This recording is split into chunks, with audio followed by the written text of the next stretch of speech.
अल्हम्दुलिल्लाहि रब्बिल आलमीन वल आक़िबतु लिल मुत्तक़ीन वस्सलातु वस्सलामु अला अशरफिल अंबिया'i व क़ाइदिल मुरसलीन व अला आलिहि व अस्हाबिहि व मन तबिअहुम बि इहसानिन इला यौमिद्दीन।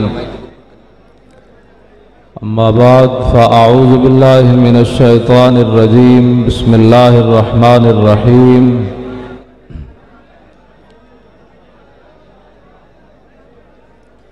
व इन्नका लतहदी इला सिरातिन मुस्तकीम। सदक़ल्लाहुल अज़ीम। ग्रामी कदर हज़रात, जहाँ भी आप हज़रात को जगह मिले तशरीफ़ रखें, इंतज़ामिया से मत उलझें। ये हमारे नज़्म व ज़ब्त का जो है वो इम्तिहान है। आप हज़रात इनकी भी मजबूरी है, जहाँ भी जिसको जगह मिले वो तशरीफ रखे। ग्रामी कदर हज़रात, किबला अल्लामा अल हाफिज डॉक्टर मोहम्मद अशरफ आसिफ जलाली साहब ज़ीद मजदुल करीम, इदारा सिरात मुस्तकीम के आप बानी हैं और आप हज़रात के सामने जलवा फरमा है। आप बड़े तहम्मुल से तशरीफ रखें। ये बड़ा एक इल्मी मौजू है जिस पर आपने गुफ्तगू फरमानी है। ये कोई मुनाजरा का रंग नहीं है, एक मसले की वजाहत मकसूद है, किसी को ज़ेर करना मकसूद नहीं है। आला हज़रत अज़ीमुल मर्तबत ने गायबाना नमाज जनाजा के मसले में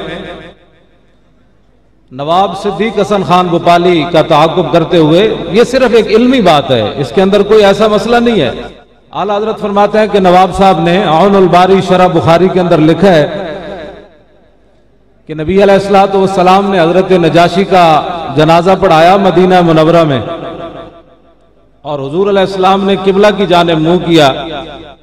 तो नवाब साहब, जिनके बारे में मौलाना अब्दुल हई लखनवी साहब ने कहा था कि अल उरूज बिल फुरूज, ये अहले इल्म इसका माना अच्छी तरह समझते हैं। आला हजरत फरमाते हैं कि नवाब साहब ने ये लिखा है, ये एक इल्मी बात है, किसी पर कोई तनकीद नहीं है, ना फिरका वारियत है, कि नवाब साहब ने लिखा है कि आला के हुजूर अलैहिस्सलाम ने किबला की जानिब मुंह करके नजाशी की नमाज जनाजा पढ़ाई। तो इस हदीस से साबित होता है कि अगर इमाम का रुख किबला की जानिब हो और मैयत जो है वो गैर किबला पड़ी हो तो नमाज जनाजा हो जाती है। आला हजरत फरमाते हैं कमाल है, आपने शरह बुखारी लिखी है, आपको इतना भी नहीं पता कि मदीना मुनव्वरा से जुनूब की जानिब किबला है और हबशा भी जुनूब की जानिब ही है। तो आखिर में मैं डॉक्टर साहब के लिए एक दुआ करके अपनी तकरीर को खत्म करता हूं। या इलाही किल के आसिफ को बना किल के रजा, या इलाही किल के आसिफ को बना किल के रजा, दुश्मनाने दी ये न समझे रजा जाता रहा।